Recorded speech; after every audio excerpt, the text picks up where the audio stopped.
नमस्कार साथियों, innovative classes में आपका हार्दिक स्वागत है, अभिनंदन है। दोस्तों, जैसा कि आपको पता है कि अपनी जो राजस्थान ज्योग्राफी की सीरीज चल रही थी, उसमें आज अपन टॉपिक लेंगे राजस्थान के भौतिक प्रदेश। और राजस्थान के भौतिक प्रदेश है उसके बारे में अपन देखेंगे और पॉइंट टू पॉइंट बात करेंगे। बिना काम के आप बात अपन इधर उधर की बातें करेंगे नहीं। बस आप इस वीडियो को देखो और नोट्स बना लो। आप इसके बाहर आपको एक भी क्वेश्चन देखने को नहीं मिलेगा। इसमें मैंने जो एक तरीके से क्रीम होती है चैप्टर की, वो क्रीम मैं इधर लेके आया हूँ और इसमें से एक भी क्वेश्चन आपका बाहर नहीं जाएगा। चाहे आप देख लेना, एक बार वीडियो पूरा लेना और फिर आप पिछले साल के पेपर भी देख सकते हो। और अपन इस तरीके से पढ़ेंगे इनको। पहले तो मैं आपको डिटेल में बताऊंगा, उसके बाद में जब ये टॉपिक पूरा होगा, भौतिक प्रदेश पूरा होगा, कम से कम 2-3 वीडियो में पूरा होगा, तो फिर अपन एक टेबल के माध्यम से तीनों चार चीजें है ना, जैसे मरुस्थलीय प्रदेश हो गया, अरावली, इनको एक टेबल बनाएंगे और उनसे अपन तुलनात्मक अध्ययन के रूप में पढ़ेंगे ताकि आपको याद हो सके वो। तो साथियों, बिना टाइम खराब किए अपन चलते हैं राजस्थान का भौतिक प्रदेश। सबसे पहले तो इसको 4 भागों में बांटा गया है। मुख्यतः कितने भागों में बांटा गया है? 4 भागों में। और ये 4 भागों में बांटा गया है, ये हरिमोहन सक्सेना थे, इन्होंने बांटा था।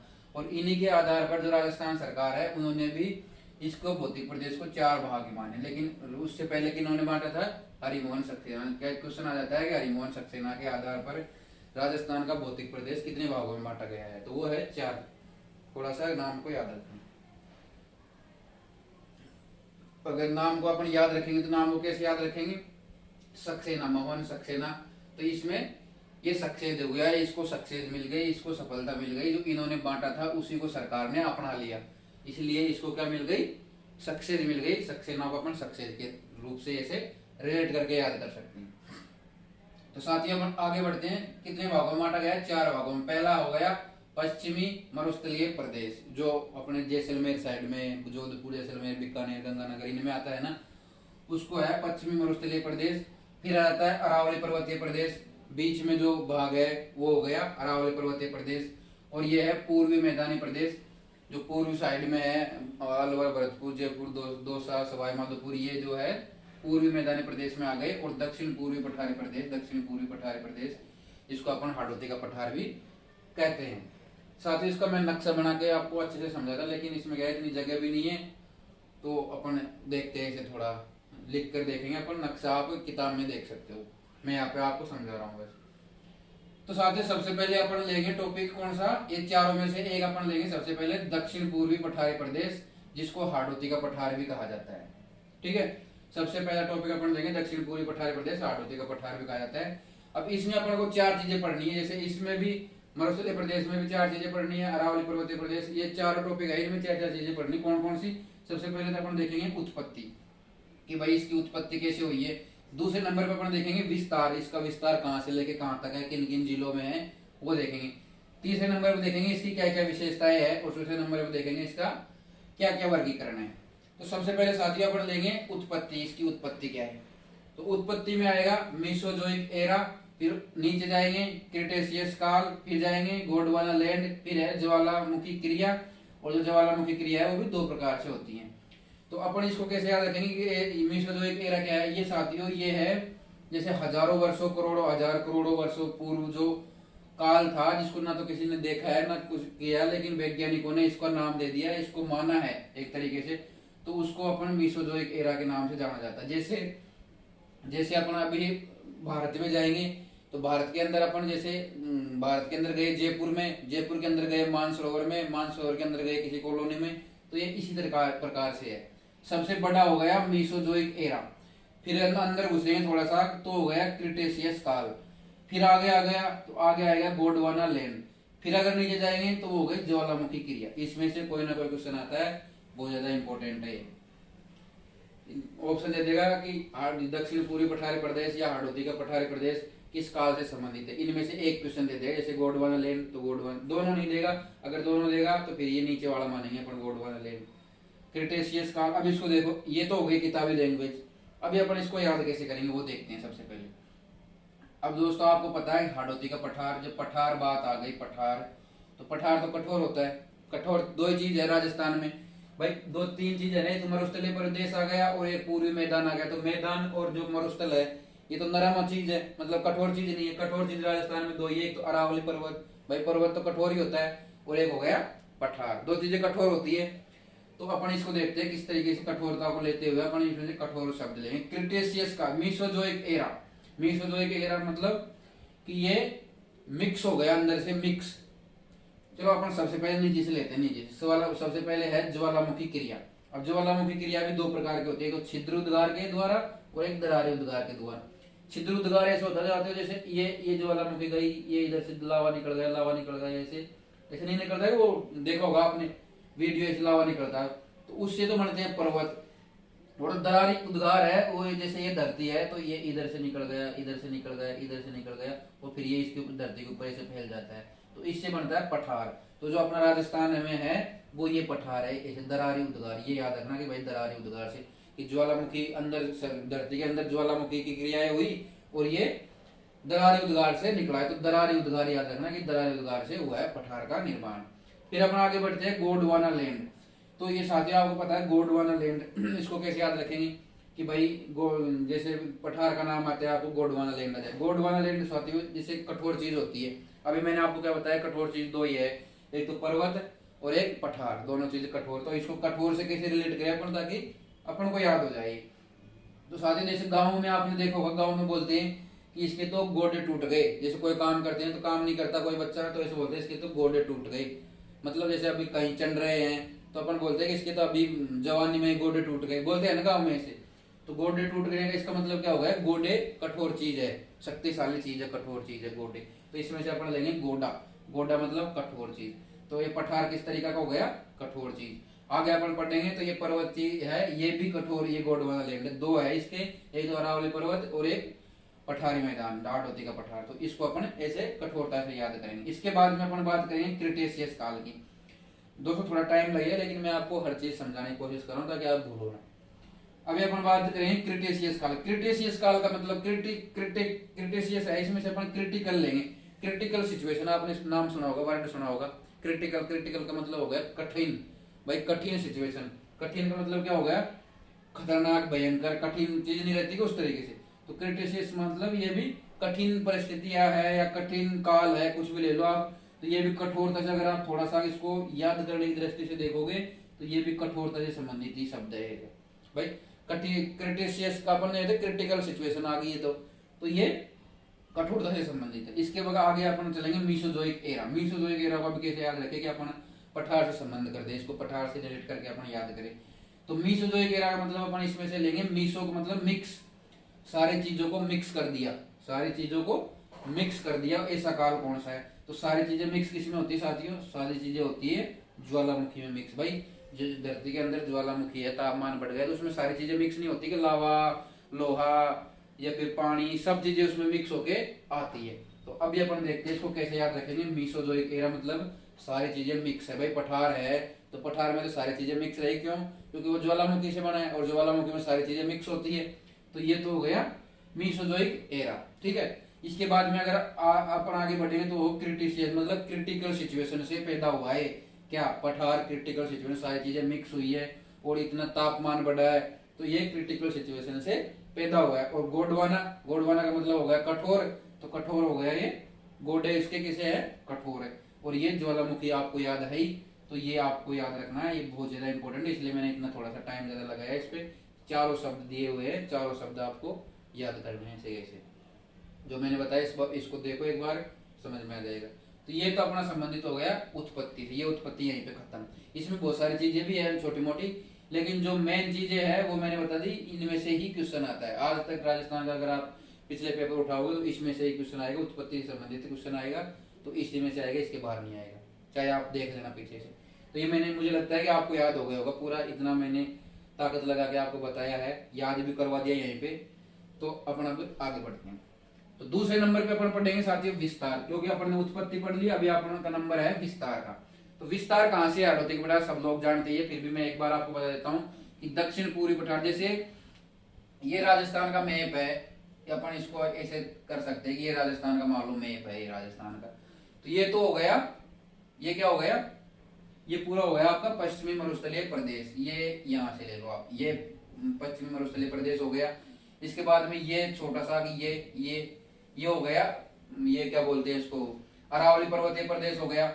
और ये जो है ना यहाँ पे ये छोटा सा आगे डब्बा सा, ये है हाड़ौती का पठार, ये हाड़ौती का पठार साथियों। और ये पूरा हो गया पूर्वी मैदानी प्रदेश, ये यहाँ पर भी पूर्वी मैदानी प्रदेश का ही भाग है, ये भी इधर आएगा।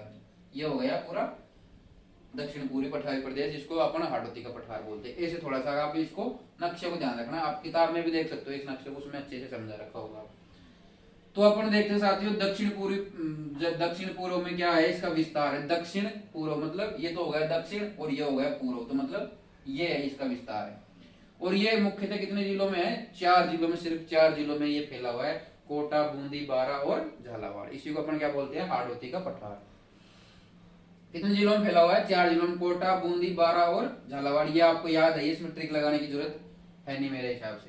अभी अपन आगे बढ़ते हैं। इसमें इंपॉर्टेंट क्या है, इंपॉर्टेंट ये है कि राजस्थान के कुल कितने क्षेत्रफल पर हाड़ौती का पठार फैला हुआ है। तो हाड़ौती का पठार फैला हुआ है 6.49% क्षेत्रफल पर फैला हुआ है। अगर वर्ग किलोमीटर देखे तो ये हो गया 24,185 वर्ग किलोमीटर। आज तक कभी एग्जाम में आया नहीं है, बस इसको थोड़ा सा ध्यान रख लो, आप कभी नहीं आया अभी तक। तो ये आता है क्वेश्चन 6.49%। अभी अपन अगर जनसंख्या की बात करेंगे तो जनसंख्या है 11%। इनको याद करने की कोशिश मत करो, अभी सिर्फ देख लो। आप जब अपन तुलनात्मक टेबल पढ़ेंगे तो उसमें सब रटा दूंगा मैं आपको, आप टेंशन मत करो, अभी सिर्फ देखो इसको।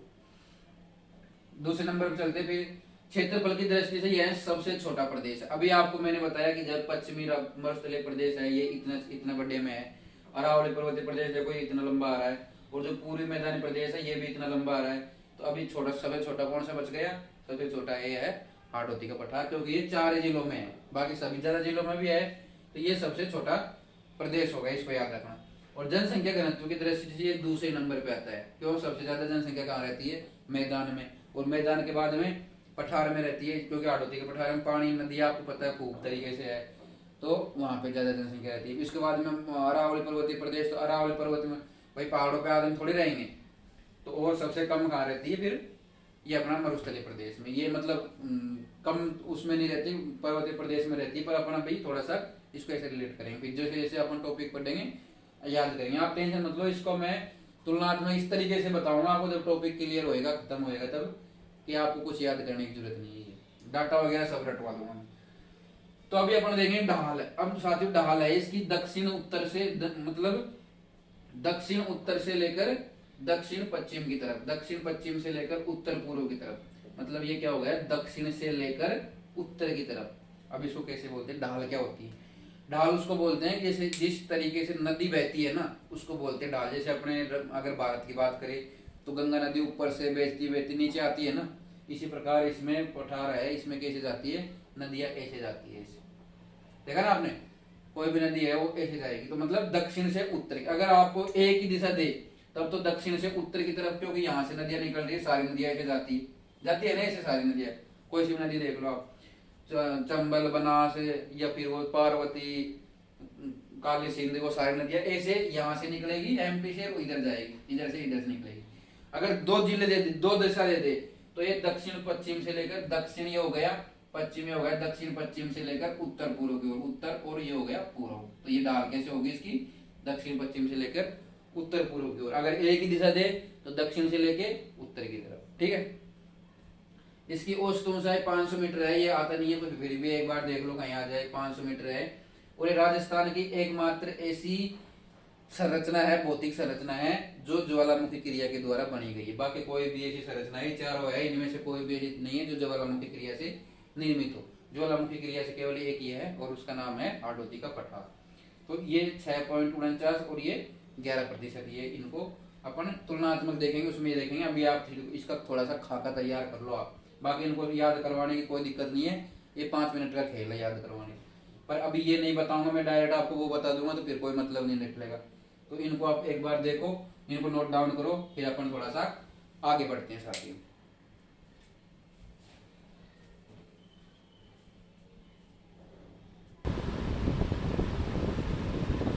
तो साथियों आगे बढ़ते हैं अपन, इसकी तीसरे नंबर पे अपन चलेंगे, तो इसकी आएगी विशेषताएं। विशेषताओं को अपना अब पढ़ेंगे। तो विशेषताओं में सबसे पहले तो क्या विशेषता है कि ये मालवा के पठार का भाग है। अभी आपको मैंने बताया था कि जैसे ये अगर राजस्थान का अपन नक्शा मान लेते हैं ये, तो यहाँ पे पूरा एमपी है ये, भाई ये एमपी है ना, तो एमपी में है मालवा का पठार, मालवा का पठार है एमपी में, तो ये थोड़ा सा मालवा के पठार का भाग भी कहा जाता है, क्योंकि राजस्थान में तो कोई पठार है नहीं, तो ये एमपी का जो पठार है इसका भाग है, इसका भाग के रूप में माना जाता है कि भाई ये इसी का भाग है एमपी का पठार, क्योंकि एमपी का पठार पूरा मालवा प्रदेश तो आपको पता है एमपी में है, तो ये मालवा के पठार का भाग है हाड़ौती का पठार, ठीक है। इसके बाद में है संकृत क्षेत्र। संकृत क्षेत्र का मतलब हो गया कि जो विंध्याचल पर्वत है, ये विंध्याचल पर्वत है यहाँ पे एमपी में, और ये एमपी ये यूपी साइड में विंध्याचल पर्वत है ना वहाँ का, और जो राजस्थान की अरावली है इनके बीच का एक जो संक्रांति है, बीच की जो सकड़ी वो नड़ी है वो भी इसी का भाग है, तो ये संकृत क्षेत्र है अरावली और विंध्याचल पर्वत। एक तो हो गया किसका भाग है, मालवा के पठार का भाग है, ठीक है। एक हो गया विंध्याचल पर्वत, और ये इसका जो भाग है ये इसका भाग है, ठीक है। इसके बाद में तीसरे नंबर पे है ये महान सीमा भ्रंश घाटी। ये बहुत ज्यादा इंपॉर्टेंट है, इसको रट लेना दोस्तों, ये बहुत ज्यादा इंपॉर्टेंट है, बहुत बार रिपीट हुआ है, पता नहीं कितनी बार रिपीट हो गया ये। तो ये है सीमा भ्रंश, इसको ग्रेट बाउंड्री फॉल्ट भी कहा जाता है। कौन सी फॉल्ट? Great boundary fault. अब ये है क्या, इसके बारे में अपन थोड़ा सा बात करते हैं। ये है बूंदी से लेके सवाई माधोपुर, ये बूंदी और बूंदी से लेके ये सवाई माधोपुर है, इनके बीच में जो एक घाटी टाइप से है, घाटी बहुत समझते हो ना आप, दोनों साइड में ऊंचा बीच में नीचा, उसको बोलते हैं घाटी टाइप से। तो ये महान सीमा भ्रंश है, ग्रेट बाउंड्री फॉल्ट है, ये है बूंदी से लेके सवाई माधोपुर में। हर एक लाइन इसकी इंपॉर्टेंट है, इसको रट लेना ढंग से। हाड़ौती का पठार और अरावली के बीच में, अभी मैंने बताया ये तो हो गया हाड़ौती का पठार, और ये हो गए अरावली के बीच में जो वो है ना संक्रांति, संक्रांति इसको बोलते हैं, मतलब धसी हुई जमीन, तो वो है ये हाड़ौती। और अगर क्वेश्चन आ जाए कि भाई किन किन के बीच में है, पहली बात तो अगर जिले आ जाए तो वो है बूंदी और सवाई माधोपुर, ठीक है। और अगर आ जाए भौतिक प्रदेश के बाद में तो ये है हाड़ौती का पठार, हाड़ौती का पठार और अरावली के बीच में है, ठीक है। मतलब पठार ऊंचा हो गया और पहाड़ी ऊंचे हो गया अरावली, और बीच में जो है गली टाइप से रहते हैं ना वो है ये। और अगर क्वेश्चन आ जाए कि ये किसका भाग है, महान सीमा भ्रंश या ग्रेट बाउंड्री फॉल्ट किसका भाग है, तो अपन नाम लेंगे हाड़ौती का पठार। क्यों? क्योंकि राजस्थान में एक ही तो भौतिक आकृति है इधर की साइड में राजन उसकी, भाई अरावली पर्वत तो इतनी दूर आ गया, उससे तो कोई मतलब ही नहीं है, तो ये वो किसका भाग है, हाड़ौती के पठार का भाग है। इंपॉर्टेंट है, बहुत ज्यादा इंपॉर्टेंट है, रट लेना इसको ढंग से, बूंदी और सवाई माधोपुर का, ठीक है। अभी अपन आगे बात करते हैं इसकी चट्टान। भाई पठार हो गया, अब इसकी चट्टानें कौन कौन सी है, क्या क्या है चट्टान के बारे में थोड़ा सा देखते हैं। तो ये है बाह्य आग्नेय चट्टान, बाह्य आग्नेय चट्टान पाई जाती है। एक होती है आग्नेय चट्टान, दो प्रकार की होती है, एक तो होती है बाह्य और एक होती है आंतरिक। तो ये कौन सी है, बाह्य आग्नेय चट्टान। इन्हें बेसाल्ट चट्टाने भी कहा जाता है, बेसाल्ट चट्टाने भी कहा जाता है, बाह्य बेसाल्ट चट्टाने कहा जाता है। और जो बेसाल्ट चट्टाने हैं इनमें बलुआ पत्थर की प्रधानता होती है, बलुआ पत्थर पाया जाता है, इनको रटना ही पड़ेगा, बेसाल्ट चट्टाने बलुआ पत्थर। फिर आगे बढ़ते हैं, तो ये बलुआ पत्थर है, इनमें एल्यूमिनियम पाया जाता है, एल्यूमिनियम धातु जो है एल्यूमिनियम धातु पाई जाती है, और जो एल्यूमिनियम धातु है वो बॉक्साइट का अयस्क है। ये साइंस की बात होगी कि एल्यूमिनियम का अयस्क कौन सा है, बॉक्साइट, किसका अयस्क, एल्यूमिनियम का, ठीक है। अभी अपन इसको देखो याद करते हैं थोड़ा सा, ये तो होगी किताब की लैंग्वेज, याद कैसे करेंगे, तो अगर आप देखो इसको तो इसमें भी बैबरक्रिक आ रहा है बाह्य, इसमें भी बेसाल्ट में बै आ रहा है, और इसमें भी बै आ रहा है, और इस बॉक्साइट में भी बै आ रहा है। तो अपन इसको ऐसे याद रखते हैं, बाह्य, बेसाल्ट, बलुआ और एल्यूमिनियम से बॉक्साइट। तो राजस्थान का एकमात्र ऐसा प्रदेश है ये हाड़ौती का पठार जिसमें एल्यूमिनियम पाया जाता है, बाकी एल्यूमिनियम कहीं भी नहीं पाया जाता राजस्थान में, इसको ध्यान से दिमाग में बैठा लेना। और ये एल्यूमिनियम किसका है, इसका बॉक्साइट। क्वेश्चन आ जाए राजस्थान में बेसाल्ट चट्टानें कहाँ पाई जाती है, राजस्थान में बलुआ पत्थर कहाँ पाए जाते हैं, तो एकमात्र प्रदेश है जिसमें बेसाल्ट चट्टानें या बलुआ पत्थर पाई जाती है। बलुआ पत्थर से निर्मित आकृति कौन सी है, तो वो है अपनी हाड़ौती का पठार, ठीक है। याद करना, बै बै बै मैंने थोड़ा सा हिंट दे दिया आपको, याद कर लेना। अभी अपन बात करेंगे कि बाह्य और आग्नेय आंतरिक चट्टानें कौन सी होती है, तो आंतरिक चट्टानें है वो अरावली पर्वत में आती है, उसको अपन आगे पढ़ेंगे, लेकिन अभी थोड़ा सा देख लो आप कि आंतरिक आग्नेय चट्टानें हैं वो अरावली। ये ग्रेनाइट चट्टानें है, ग्रेनाइट चट्टानों का भाग है, एक तो बाह्य आग्नेय और एक आंतरिक आग्नेय। तो बाह्य आग्नेय तो होगी भाई ये बाहरी तो है, अरावली है, तो अरावली तो राजस्थान के बीच में पड़ गई, बीच में पड़ गई ना, इधर भी आता इधर भी आता, तो इसमें कौन सी, आंतरिक आग्नेय। और ये पठार तो बाहरी साइड में पड़ गए राजस्थान के, थोड़ा सा पठार इसमें भी है एमपी में, तो ये बाहरी साइड में पड़ गई, तो इसको बाह्य चट्टान। और जब बाह्य चट्टान दिखा है तो बेसाल्ट, बलुआ और बॉक्साइट एल्यूमिनियम। ठीक है, ये आपको याद रखना। अभी अपन आगे बढ़ते हैं मृदा में। साथियों अगर आपको याद नहीं हो रहा हो कुछ भी, अगर आपको ऐसा हो तो मुझे बता सकते हो आप, मैं इसको दोबारा बता दूंगा, ढंग से बता दूंगा और तरीके से बता दूंगा। तरीकों की कमी नहीं है अपने पास में, बस याद होना चाहिए। इसके बाद में मृदा की बात करते हैं कि इसमें कौन सी मृदा है। तो हाड़ौती के पठार में आपको पता है लावा है, अभी मैंने बताया था कि लावा चट्टाने हैं, लावा से निर्मित है। और इनका जब लावा का विखंडन हो गया तो यहाँ पे काली चट्टाने पाई जाएगी, और काली चट्टानों को ही काली मृदा को ही अंग्रेजी में क्या बोलते हैं, वर्टिसोल मृदा बोलते हैं। और जो काली मृदा है वो कपास के लिए उपयुक्त, सबसे ज्यादा कपास होती है इसमें। क्यों? क्योंकि इसमें पानी को धारण करने की क्षमता अधिक होती है। एक बार पानी दे दिया तो 1 महीने तक चलता है, 2-3 महीने तक चलता है, पानी सूखता ही नहीं है इसमें। तो ये कैसी मृदा होगी? काली मृदा। काली मृदा क्यों हो गई? क्योंकि ये लावा से निर्मित है, और लावा आपको पता है काला ही होता है वो, तो उसमें कई तरीके के मिक्सअप होते हैं, तो वो काले मिट्टी। राजस्थान में एक ही यही सब भौतिक वजह जिसमें काली मिट्टी पाई जाती है, वो है हाड़ौती का पठार। ठीक है, अभी अपन थोड़ा आगे बढ़ेंगे, मानसून के बारे में बोलेंगे कि भाई हाड़ौती में किस प्रकार का मानसून है। तो अगर अपन बात करें तो राजस्थान में, पूरे राजस्थान में ही वर्षा किस मानसून के कारण होती है सबसे ज्यादा? दक्षिण पश्चिम मानसून के कारण। एक वो मावट आती है उत्तर से, इधर भूमध्य सागर साइड से, लेकिन उससे इतनी वर्षा नहीं होती, वो तो एक आध बार आती है वर्ष में। तो सबसे ज्यादा वर्षा किसके कारण होती है? तो वो होती है दक्षिण पश्चिम मानसून के कारण सबसे ज्यादा वर्षा होती है। और दक्षिण पश्चिम मानसून अभी आपको पता है कि ये भारत है। ठीक है, ये आपका हो गया भारत। अब इसमें इधर तो हो गई अरब सागर, इधर हो गई कौन सी खाड़ी? बंगाल की खाड़ी। तो दो जगह से आएगा आप में मानसून, या तो इधर से आएगा अरब सागर से, या आएगा बंगाल की खाड़ी से। तो राजस्थान में जो अरब सागर से आता है, अरब सागर से मतलब इस इधर से भारत के इधर की साइड से आता है अरब सागर से, वो तो केवल 10% ही आता है। कितना प्रतिशत आता है? सिर्फ 10%। और जो ये बंगाल की खाड़ी है इससे आता है राजस्थान में मानसून 90%। रट लेना, इनको रटने की चीजें है, याद कर लेना, भूलना मत। अरब सागर तो कितनी हो गई? 10%। और जो अरब सागर से आती है वो राजस्थान में सबसे पहले कहाँ घुसती है? बांसवाड़ा में घुसती है सबसे पहले। क्यों? क्योंकि नीचे से आ रही है, तो राजस्थान का यहाँ पे सबसे नीचे कौन सा जिला है? बांसवाड़ा जिला है। तो सबसे पहले एंट्री कहाँ से होती है इसकी? तो वो होती है बांसवाड़ा से। इसके बाद में अपन बात करेंगे बंगाल की खाड़ी। बंगाल की खाड़ी में देखो ये यहाँ से आती है। अभी इसका अगर सही लॉजिक देखे तो अपन ये यहाँ से आएगी, ये सबसे पहले असम, ये इधर जो पूर्वी भारत है यहाँ पे जाएगी मानसून की हवाएं, फिर यहाँ से टकरा के इधर आती है एक से, इसलिए ये इधर से आती है, पूर्व से आती है पश्चिम की साइड में। तो ये यहाँ पे आती है, और सबसे पहले कहाँ पे आती है? झालावाड़ में आती है। झालावाड़ में कितने प्रतिशत होती है? 90%। ठीक है, 90%। अगर अपन इसको ऐसे थोड़ा सा याद करने के तरीके से देखे तो बंगाली आदमी 90% ऐसे है जो राजस्थान में पड़े हुए हैं। नहीं पड़ेगा राजस्थान में बंगाली आदमी 90% है, और 10% ही है ये अरब सागर से। तो 10%, क्योंकि अरब तो बहुत दूर पड़ गया, तो अरब से आदमी आएगा तो वो तो 10% आदमी आएंगे, खा अरब खाओ। और बंगाल तो अपने भारत में ही पड़ता है, इसलिए इससे सबसे ज्यादा आदमी बंगाल के आते हैं। तो इसको अपन ऐसे याद कर सकते हैं। ठीक है, अगर झालावाड़ याद नहीं हुए तो ऐसे तो देख सकते हैं कि बंगाली आदमी को मैंने झाला दिया। ठीक है, अभी अपन आगे बढ़ते हैं कि राजस्थान में सर्वाधिक वर्षा वाला भौतिक प्रदेश अगर क्वेश्चन पूछे तो कौन सा है? तो वो है हाड़ौती का पठार। क्यों? क्योंकि इधर से भी वर्षा आ रही है इसमें। भाई अरावली पर्वतमाला ये आगे बीच में अरावली पर्वतमाला, तो यहाँ से जैसे वर्षा आएगी, मानसून की हवाएं आएगी, तो ये अरावली पर्वतमाला से टकरा जाती है, क्योंकि ये तिरछी पड़ती है और सबसे ज्यादा वर्षा यहीं पे कर देती है।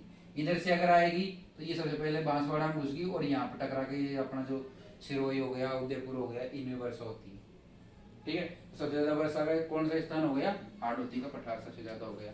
इसके बाद में जब सबसे ज्यादा वर्षा हो रही है तो सबसे ज्यादा नदियां भी आई होगी। तो सबसे ज्यादा नदियां कहाँ है राजस्थान में? तो वो भी हाड़ौती का पठार और कोटा संभाग है। कोटा संभाग है तो कोटा संभाग, नहीं तो हाड़ौती का पठार है तो हाड़ौती का पठार। इसके बाद में क्वेश्चन आ सकता है कि राजस्थान में सबसे बड़ा नदी तंत्र कौन सा है? तो सबसे बड़ा नदी तंत्र राजस्थान में चंबल नदी, क्योंकि चंबल नदी आपको पता है कितनी यहाँ से घूमती कितनी बहती है। सबसे ज्यादा पानी भी नदी इसी में है, चंबल नदी में। तो सबसे ज्यादा नदी तंत्र कौन सा है? चंबल नदी तंत्र।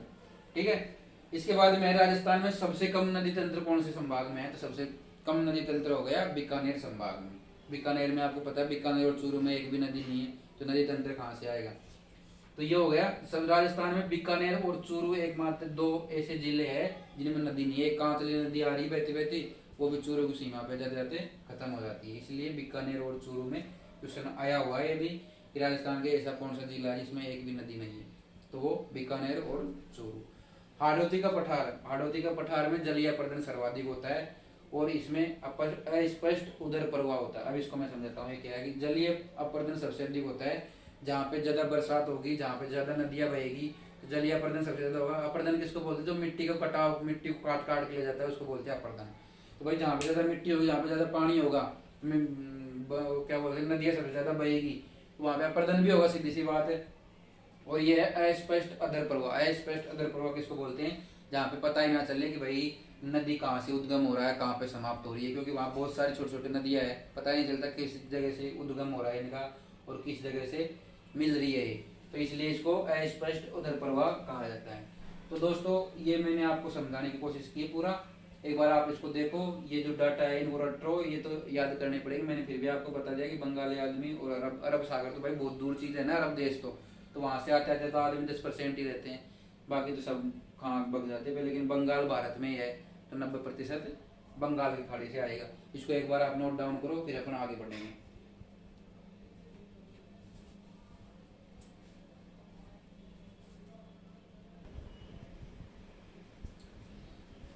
तो दोस्तों अभी अपन आगे देखते हैं हाड़ौती के पठार में और क्या क्या चीजें हैं। तो हाड़ौती के पठार में जो 12 जिला है, 12 जिला, उसमें एक जनजाति पाई जाती है, सहरिया जनजाति।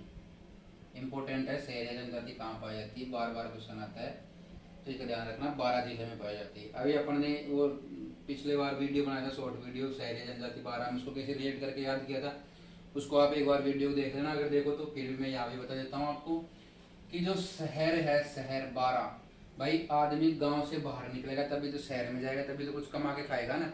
तो बाहर निकलने का मतलब क्या लेते हैं गांव में, कि भाई गांव से बाहर निकल मतलब शहर में जा और 2 पैसा कमा के ला। तो वैसे मैंने बताया था आपको, तो 12 जिला में शहरी जनजाति, इसको ऐसे याद रखना। इसके बाद में ये भी इम्पोर्टेंट है, ये पूरा टॉपिक इम्पोर्टेंट है इसका, शहरी जनजाति का। तो शहरी जनजाति एकमात्र ऐसी जनजाति है राजस्थान की जिसको आदिम जनजाति की सरना, मतलब आदिम जनजाति की संज्ञा दी गई है इसको, आदिम। भाई आदमी, आदमी कहाँ पे रहते हैं, ज्यादा आदमी कहाँ पे रहते हैं, आदमी, आदमी सबसे ज्यादा कहाँ रहती है, शहर में। इसका संबंध किससे हो गया, आदिम जनजाति। जब भी क्वेश्चन में आएगा तो शहर आना चाहिए भाई। आदमी, आदमी सबसे ज्यादा कहाँ रहते हैं, शहर में। तो इसको ऐसे करके रिलेट करेंगे। एक है सीताबाड़ी का मेला 12 में भरता है और जिसको शहरिया जनजाति का कुंभ कहा जाता है। इसके बाद में इनकी जो तरसी होती है वो है वात्रा, वात्रा जनजाति। अब इसको कैसे याद करेंगे अपन, वात्रा, भाई शहर है, शहरिया जनजाति। क्वेश्चन कैसे आएगा कि शहरिया जनजाति की द्वारा की गई कृषि, शहरिया जनजाति द्वारा की गई स्थानांतरित कृषि को किस नाम से जाना जाता है, तो अपना आंसर रहेगा वात्रा जनजाति। इसको कैसे याद करेंगे कि भाई जो शहर में आदमी है, शहर में जो आदमी रहते हैं वो एक दूसरे से बात तक नहीं करते, किसी को कोई मतलब नहीं है पड़ोस में कौन मर रहा है, कौन जी रहा है, कोई मतलब नहीं है। गांव में तो किसी को छोटा सा दुख होता है तो पूरा गांव इकट्ठा हो जाता है, लेकिन शहर में बात तक नहीं करते, किसी को कोई मतलब नहीं है। तो ये शहरी जनजाति से संबंधित 4 लाइनें हैं, इनको आप ऐसे रिलेट करके याद करना। बाकी अपन जनजातियां पढ़ेंगे उसमें भी इसको ढंग से पढ़ेंगे, अभी मैंने थोड़ा सा हिंट दिया है इसका। इसके अलावा और हाड़ौती के पठार में क्या फेमस है, तो दूसरा हाड़ौती के पठार में है राजस्थान की औद्योगिक नगरी, राजस्थान का इंद्रप्रस्थ इसको कहा जाता है, कोटा को कहा जाता है, इंपॉर्टेंट है, याद करना। इसके बाद में दोस्तों ये हाड़ौती का पूरा खत्म। अभी अपन चौथे नंबर पे चलेंगे, वर्गीकरण। पहला अपन ने क्या पढ़ा था, उत्पत्ति, ऐसे पढ़े थे ना अपन ने। तो अभी चौथा नंबर का और लास्ट नंबर है ये वर्गीकरण, हाड़ौती के पठार का वर्गीकरण। अभी देखो वर्गीकरण को कितने भागों में बांटा गया है। वर्गीकरण को दोस्तों 2 भागों में बांटा गया है, एक तो विंध्य का गार क्षेत्र और दूसरा हो गया दक्कन का पठार। जैसे मैंने ये चार्ट बनाया है ऐसे बनाना, मैं इनको एक एक करके पढ़ा सकता था लेकिन फिर आपको याद नहीं होगा, इसमें बहुत कंफ्यूज होता है और इम्पोर्टेंट है, इसमें से क्वेश्चन बनते हैं बहुत। इसे जैसे मैंने चार्ट बनाया है ना वैसे ही आप बनाना, क्योंकि मैं पढ़ चुका पहले इसे, इसलिए मैंने आपको बता रहा हूँ, ज्यादा मेहनत ना करनी पड़े आपको। तो विंध्य का गार क्षेत्र दूसरा है, बांटा गया है इसको दक्कन का मैदान में, दक्कन का पठार में। अभी देखो विंध्य का गार क्षेत्र है उसको भी 3 भागों में बांटा गया है। पहला तो हो गया अर्धचंद्राकार पहाड़ियां, नदी निर्मित मैदान और शाहबाद उच्च भूमि। इसके इतना जोर इसलिए दे रहा हूँ क्योंकि इसमें से क्वेश्चन बनते हैं। एक क्वेश्चन ऐसा आएगा, अर्धचंद्राकार पहाड़ियां किस क्षेत्र का, किस भौतिक प्रदेश का भाग है, तो आंसर रहेगा विंध्य का गार क्षेत्र का। उसमें ऑप्शन में रहेगा विंध्य का गार क्षेत्र, दक्कन का पठार, हाड़ौती का पठार या कुछ रहेगा, तो अपना आंसर रहेगा विंध्य, क्योंकि हाड़ौती का पठार बड़ा हो गया, ये छोटा हो गया तो छोटा आंसर रहेगा। तो अर्धचंद्राकार पहाड़ियां हो गई, दूसरे नंबर पे है नदी निर्मित मैदान, और तीसरे नंबर पे आ गया शाहबाद उच्च भूमि। इसी प्रकार ढक्कन के पठार है, उसको भी दो भागों में बांटा गया है। एक तो हो गया झालावाड़ का पठार और दूसरा हो गया डग गंगधर प्रदेश। क्वेश्चन आएगा डग गंगधर प्रदेश किस भौतिक प्रदेश का भाग है, तो आंसर रहेगा ढक्कन का पठार। याद रखना भाई, इसको ऐसे देखा ढक्कन, ढक्कन का मतलब डग डग डग ढक दे ढक दे, डग ले ढक दे, ढक कर डग कहीं डगे, तो इसे याद कर सकते हो आप। अभी अपन इसमें से जो पहला है इसको अपन लेंगे विंध्य कगार क्षेत्र, ठीक है। पहला इसको ये उठाएंगे, इसका याद रखना, पहला अर्धचंद्राकार पहाड़ी है, दूसरा है नदी निर्मित मैदान, शाहबाद उच्च भूमि। इतना जोर इसलिए दे रहा हूँ क्योंकि इसमें से क्वेश्चन बनते हैं। अब अपन पहला लेंगे विंध्य कगार क्षेत्र। विंध्य कगार क्षेत्र कौन सा क्षेत्र, विंध्य कगार क्षेत्र है क्या, उसको देखते हैं अपन। बनास नदी के मुहाने जो रामेश्वरम सवाई माधोपुर में रामेश्वर है, जहाँ पे ये चंबल और बनास मिलती है, वहाँ पे, वहाँ से लेकर चंबल नदी का मध्य भाग है, मध्य भाग में जो बलुआ पत्थर से निर्मित चट्टानी प्रदेश है उसको विंध्य कगार क्षेत्र बोलते हैं। क्वेश्चन आएगा नहीं, फिर मैंने आपको एक थोड़ी सी डिटेल बता दी विंध्य कगार क्षेत्र आखिर है क्या, ठीक है। अभी अपन आगे बढ़ेंगे, विंध्य कगार क्षेत्र इसके बारे में पढ़ लिया। अब इसमें से पहला टॉपिक लेंगे अर्धचंद्राकार पहाड़ियां। भाई अर्धचंद्राकार पहाड़ियां जो है वो क्या है, तो अर्धचंद्राकार पहाड़ियों को कितने भागों में बांटा गया है, 4 भागों में बांटा गया है। ये वर्गीकरण अपन ने हाड़ौती का पठार, हाड़ौती के पठार को 2 भागों में, विंध्य कगार क्षेत्र, ढक्कन का पठार। विंध्य कगार क्षेत्र को 3 भागों में, अर्धचंद्राकार, नदी निर्मित और शाहबाद। अब अर्धचंद्राकार है, इसको भी 4 भागों में बांटा गया है। एक तो हो गए बूंदी की पहाड़ियां, एक हो गए कुंडला की पहाड़ियां, रामगढ़ की पहाड़ियां और मुकुंदरा की पहाड़ियां। इन चारों को देखो एक बार आप जल्दी से।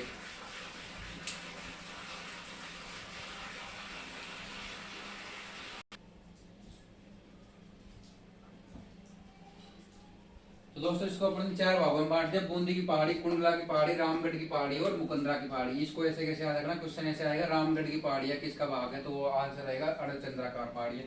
कोई इनमें से नाम दे देगा आपको, इनमें से गला मुल्ला करता है, इसका ऐसे कैसे चार्ट बना के याद रखना। अर्धचंद्राकार पहाड़ी में पहली है बूंदी की पहाड़ियां। बूंदी की पहाड़ियां कहाँ है, बूंदी में है, इसको याद करने की जरूरत नहीं है।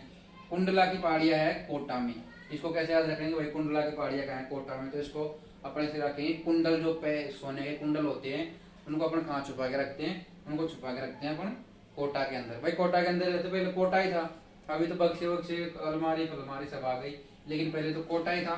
तो कुंडलों को कहाँ रखेंगे अपन, कोटा में रखेंगे। इसके बाद में है रामगढ़ की पहाड़ियां, और रामगढ़ की पहाड़ियां कहाँ है, बूंदी और बारा में। इसको कैसे याद रखेंगे, रामगढ़ कि भाई राम से दुआ कर रहे हैं कि ये पानी की एक बूंद भी नहीं है, सब लोग बार रमेल रहे हैं, बार बार बार बार रमेल रहे हैं, इसलिए राम से दुआ की गई भाई पानी बरसाओ, पानी की बूंद बरसाओ। तो रामगढ़ की पहाड़ियां कहाँ पे हो गई, बूंदी और बारा में। इसमें इंपॉर्टेंट ये है कि घोड़े की नाल, ये घोड़े के नाल की आकार की है, ये जो पहाड़ियां है घोड़े के नाल के आकार की है। और राजस्थान का पहला जिया हेरिटेज वो भी कहाँ है, बारा में है। ये मुख्यतः बारा में है रामगढ़ की पहाड़ियां, अगर दोनों आ जाए तो बारा पहले करना है। तो घोड़े की नाल, घोड़े की नाल की आकृति की पहाड़ियां कौन सी पहाड़ियां, कितनी बार रिपीट हो चुका है ये पूछो मत आप। घोड़े की नाल की आकृति की पहाड़ियां कौन सी है, तो आंसर रहेगा अपना रामगढ़ की पहाड़ियां। इसके बाद राजस्थान का पहला जिया हेरिटेज वो भी रामगढ़ की पहाड़ियों में है, कहाँ पे है, बारा में। यह एक खगोलीय घटना है, खगोलीय मतलब अंतरिक्ष की घटना है, जैसे उल्का पिंड गिरते हैं ना, इस टाइप से है। इसमें क्वेश्चन इंपॉर्टेंट मैंने बता दिया आपको, क्वेश्चन ऐसे आएगा घोड़े की नाल की आकृति की पहाड़ियां कौन सी है, तो वो है रामगढ़ की पहाड़ी। अभी अपन आगे बढ़ेंगे, मुकुंदरा की पहाड़ियां। मुकुंदरा की पहाड़ियां कहाँ है, मुकुंदरा की पहाड़ियां है कोटा से लेके झालावाड़ तक, इसको याद रखना इंपॉर्टेंट है। इस मुकुंदरा की पहाड़ी में सबसे ऊंची चोटी कौन सी है, तो वो है चांदबाड़ी। और चांदबाड़ी कितनी है, 517 किलोमीटर, 17 मीटर, किलोमीटर नहीं मीटर। और यही हाड़ौती की सबसे बड़ी पहाड़ी है। अभी ये मुकुंदरा की पहाड़ी है, ये ऐसे है जैसे ये बारा हो गया, ये बूंदी हो गया, ये कोटा हो गया और ये झालावाड़ हो गया, इस तरीके से है, इस तरीके से।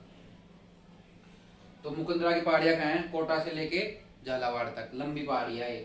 और रामगढ़ की पहाड़ियां मैंने बताया दिया आपको, क्वेश्चन कैसे आएगा, घोड़े की नाल, रामगढ़ वही घोड़े पे तो राम ही बैठेगा ना, मुकुंदरा फुकुंदरा, ये कुंडल कुंडल, इनका संबंध क्या है, घोड़े से। घोड़े का संबंध तो राम से हो गया, तो रामगढ़ की पहाड़ियां घोड़े घोड़े से संबंधित होगी, इसको ऐसे रिलेट करके याद करना है, ठीक है। इसके बाद में अपन ये खत्म हो गया। अभी बात करेंगे हाड़ौती के पठार के प्रमुख दर्रे कौन कौन से। तो हाड़ौती के पठार में 4 दर्रे हैं। पहला है बूंदी का दर्रा, दूसरा है जेतवास का दर्रा, तीसरा है रामगढ़ खटगढ़ का दर्रा और चौथा है लाखेरी का दर्रा। चारों चारों दर्रे है आड़ोती के पठार, जितने भी दर्रे हैं सारे के सारे बूंदी में है, इसके अलावा कोई भी दर्रा नहीं है। इसको कैसे याद रखेंगे, देखो बूंदी का दर्रा तो बूंदी में है ही। चेतवास जेतवास का दर्रा, इसको बोलेंगे कि भाई अपन कोई आदमी सो रहा है तो उसके पानी की एक बूंद भी ऐसे गिरा दी ना आंख पे तो उसको चेत हो जाता है। चेत का मतलब वो जग जाता है, उसको बोलते हैं चेत हो जाना।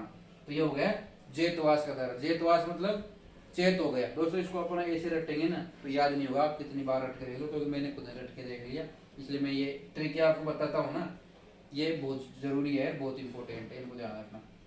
तो अपन के ऊपर किसी ने एक बूंद भी गिरा दी ना पानी की तो ये चेत हो जाता है आदमी। तो चेतवास का दर्रा हो गया बूंदी में। रामगढ़ खटखट का मैंने बताया दिया, रामगढ़ की भाई बूंद पानी की बूंद भी नहीं है तो राम जी की से आराधना करेंगे अपन। इसके बाद में लाखेरी बूंदी, आप जानते हो लाखेरी का सीमेंट बूंदी, वो तो याद करने की जरूरत नहीं है। इसके बाद में है नदी निर्मित मैदान। चंबल नदी द्वारा कोटा और बूंदी में जो चंबल नदी के द्वारा मैदान बनाया जाता है वो है नदी निर्मित मैदान। अभी अपन ने क्या चीजें पढ़ ली, अर्धचंद्राकार पहाड़ियां पढ़ ली और नदी निर्मित मैदान पढ़े, दो पढ़ लिया। अब इसमें से तीसरा पढ़ेंगे अपन शाहबाद उच्च भूमि। तो ये आपने देख लिया होगा, इसको आप एक बार अगर नोट डाउन करना चाहो तो कर लो। फिर अपन क्या पढ़ेंगे, शाहबाद उच्च भूमि पढ़ेंगे और इसके बाद में दक्कन का पठार। ये दक्कन का पठार, ये दो टॉपिक है, इसके बाद में ये टॉपिक खत्म। इसको एक बार जल्दी जल्दी आप उतारो फिर अपन आगे बढ़ेंगे।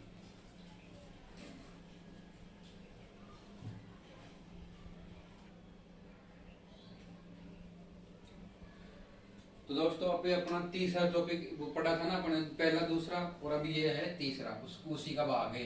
ये है शाहबाद उच्च भूमि। शाहबाद उच्च भूमि कहाँ पे है, 12 में। इंपॉर्टेंट है शाहबाद उच्च भूमि, क्वेश्चन आएगा शाहबाद उच्च भूमि कहाँ है, तो आंसर रहेगा 12।